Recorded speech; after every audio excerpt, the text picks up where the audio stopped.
You might remember that when I reviewed Superman Brainiac Attacks on Monday, I made the joke that I didn't want to talk about Batman. But honestly, that's not true. I do want to talk about Batman. The only problem is trying to find the right Batman to talk about. And with my collection, that's a little impossible.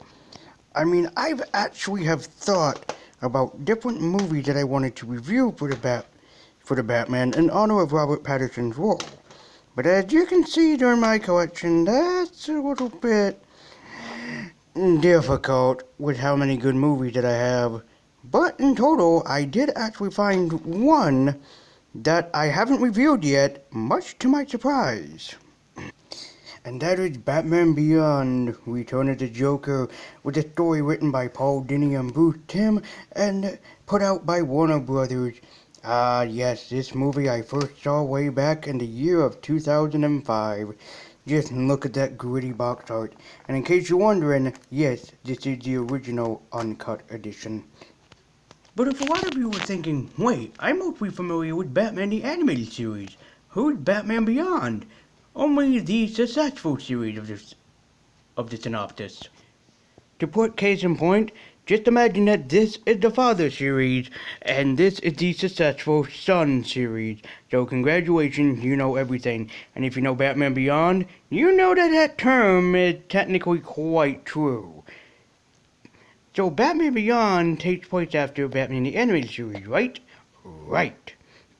And without getting too far into it, Batman retires and hires a new Batman to replace him, voiced by the brilliant Will Friedle.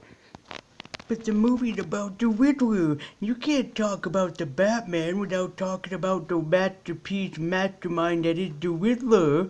Quite true. Except, this is my show and I can do whatever the fuck I want. The idea behind Batman Beyond Return of the Joker, in case you're wondering, is that they wanted to introduce an old enemy for Batman Beyond to face, what they have done with Bane and Mr. Freeze previously. So the idea to bring back Joker was all a part of Paul Dini's idea. And if you think that Mark Hamill was dark before, you've never seen this movie. The movie begins with a bunch of Joker thugs stealing a bunch of technology for a project that they would end up using later on in the film.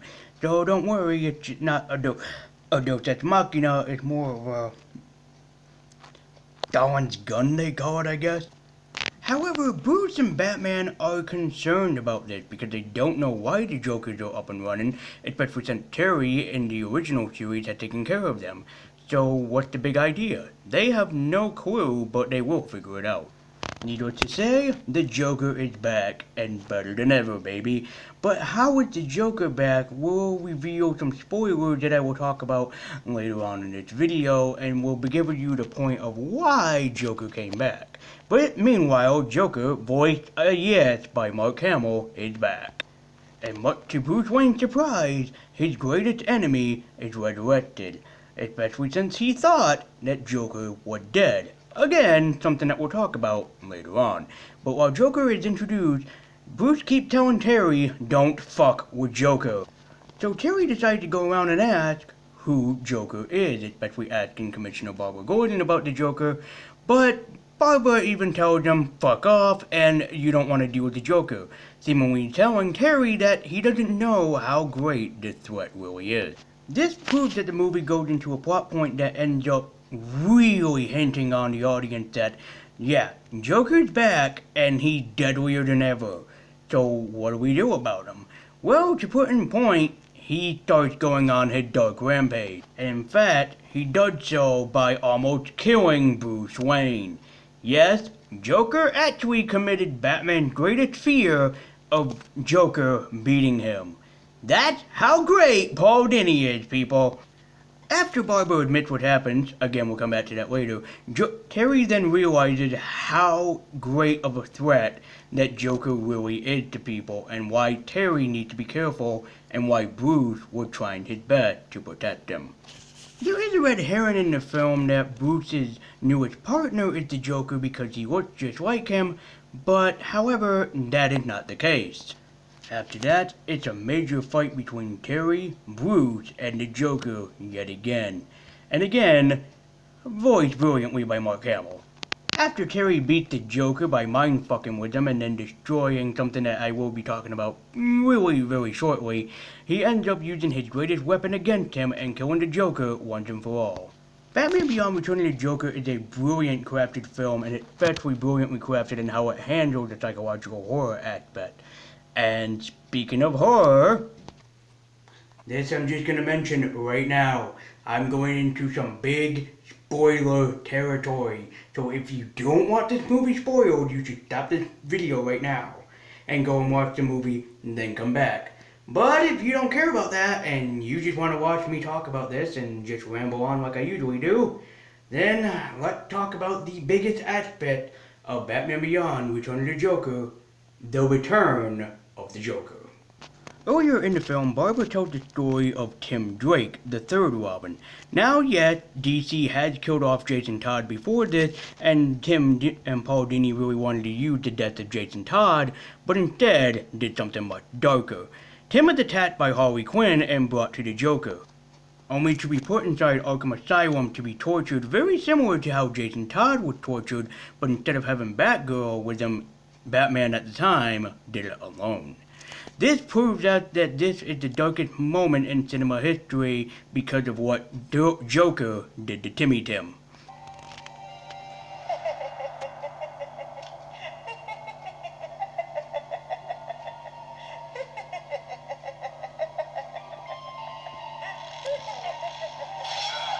Yes, you saw that correctly. Joker and Harley tortured and brainwashed Tim. Yeah, Lee, I love Paul Diddy because he's so fucking great. Even worse, Joker showed Batman the entire film, well, homemade film, of how he tortured and brainwashed Tim Drake to every last fucking horrifying degree.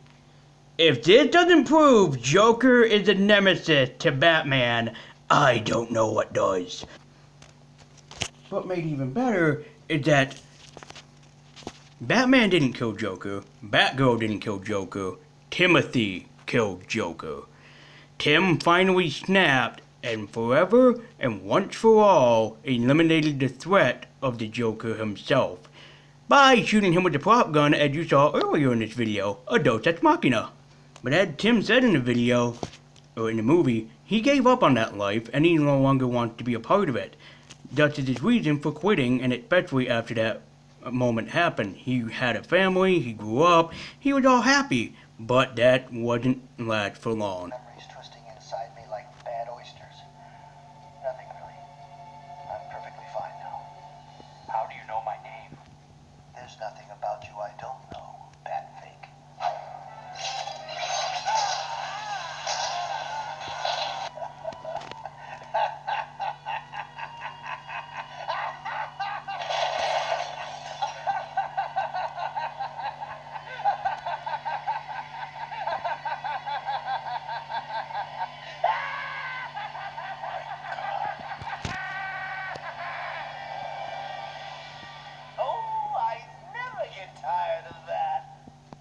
But you know what? Despite the dark controversies and everything surrounding this film, I still love it, and it's still one of the best animated films.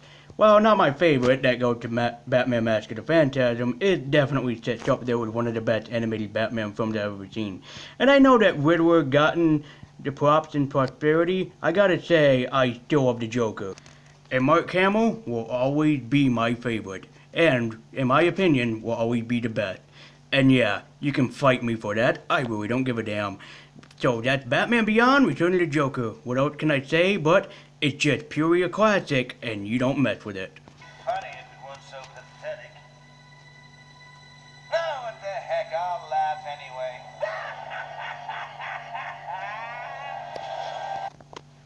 Hey guys, I hope you enjoyed the video, and if you did, great. Please be sure to like, comment, and subscribe for more in case you want to see more.